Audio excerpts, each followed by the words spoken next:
Chapter 5 of Mark's Gospel speaks to me about one thing, seen through 3 different presentations. The demoniac, the woman with the hemorrhage, and the child of Jairus. And what is the one theme that links all 3 stories? Faith. Faith. They are stories of faith. The Gerasene had faith in Jesus.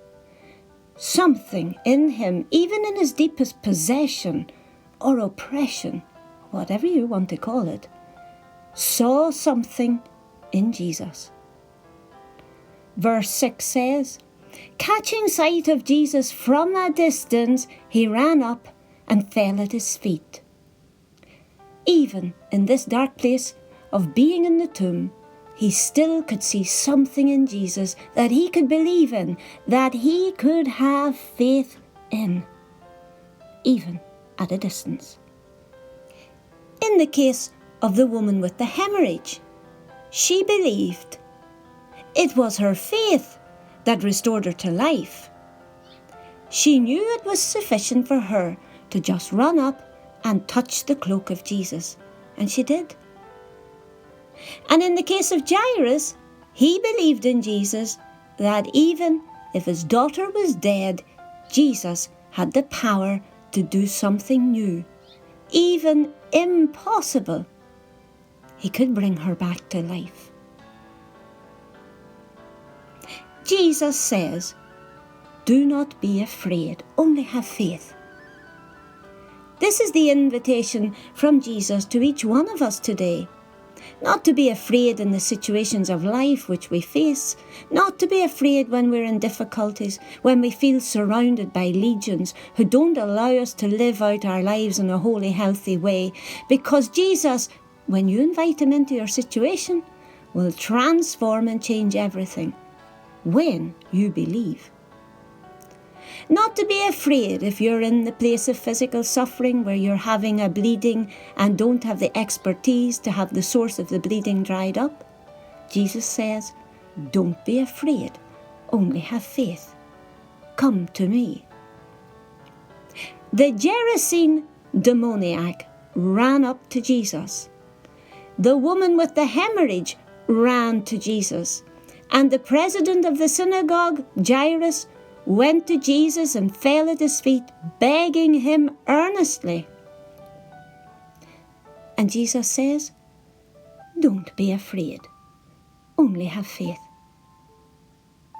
When we have faith in every given situation in our lives, when we have faith, we allow Jesus the opportunity to work. We allow Jesus the opportunity to manifest his glory. We allow Jesus the opportunity to take away our fear and our trembling. When we have faith, we allow Jesus to restore us to health. When we have faith, we allow Jesus to bring peace back into our lives. We allow him to set us free from those things that hold us in bondage. When we have faith, we allow Jesus to say, "Talitha cum," get up, little girl. And one way that our faith increases is when we hear testimonies of other people and what the Lord has done for them. Testimonies of faith. Testimonies that reveal how Jesus has set a person free, how he has healed another. In the case of the demoniac, everyone was amazed when he ran back home and told the people what Jesus had done. Everyone was amazed when the woman's hemorrhage dried up and the source of her bleeding dried up. Everyone was amazed because here was a woman who, in the midst of a crowd of people, and remember, she shouldn't even have been there because she was considered an outcast and unclean. She shouldn't have been in the middle of the people, but because of her faith, she was healed.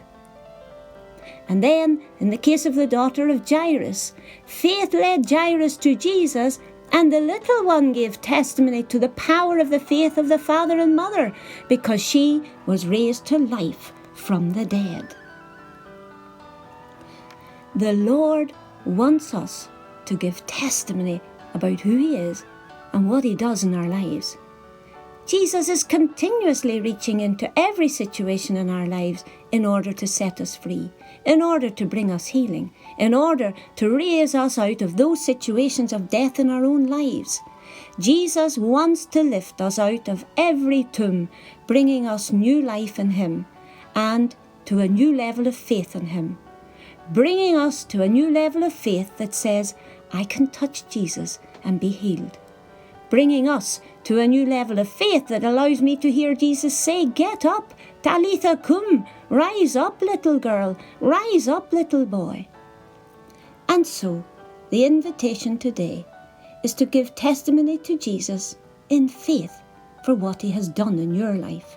Because by doing so, you not only increase the level of your own life of faith, but you increase the level of faith in those people who hear your testimony. Imagine the level of faith that rose in the lives of those people who saw the demoniac free. He went back home and spoke about Jesus. I'm quite sure he went back home and set up a house of prayer for pure thanksgiving to God and what he had done for him.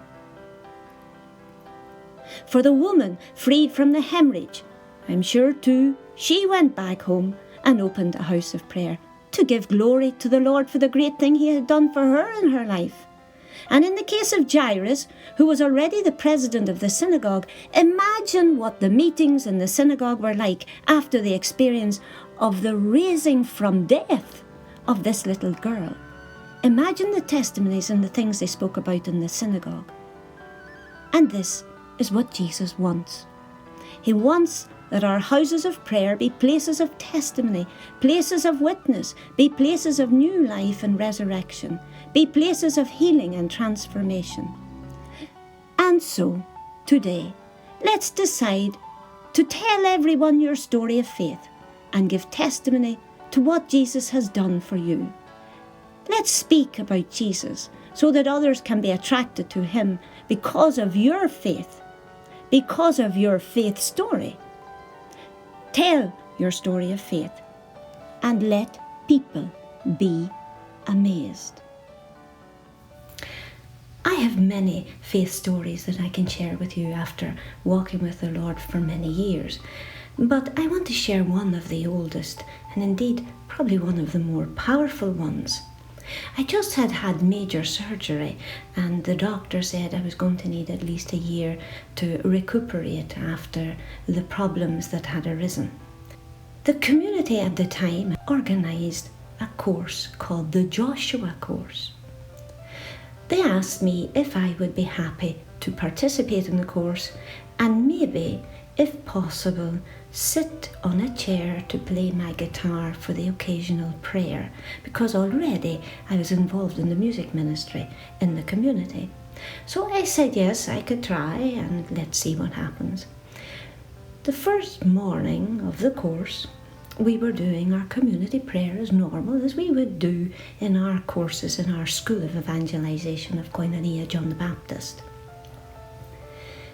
I was seated on the chair and we began to praise the Lord. I was playing, we were singing, and the presence of the Lord was so powerful in the room that suddenly I felt a light shoot through me, like it cascaded through me from my head to my toes. And I jumped up out of the chair and began to dance around playing the guitar, whilst at the same time sweating and sweating and sweating. And everyone got concerned. They thought, what is wrong? What is wrong? She can't be doing this, she can't be doing this. But I knew I couldn't stop. Something was pushing me to keep doing it. And I knew it was the Lord. I also knew that the Lord was healing me. By the end of the prayer, and all the consternation of the people who were watching me, by the end of the prayer, I knew the Lord had healed me. I knew I was healed completely. So I finished. And my testimony is that yes, the Lord healed me, and he healed me completely. And I was just over my surgery 3 months. In fact, I knew I was healed. The joy that filled me with the joy of the Lord. And this testimony many people were brought to the Lord through. So, your testimony is important. Whatever the Lord has done for you, share it and allow people to give glory to the Lord.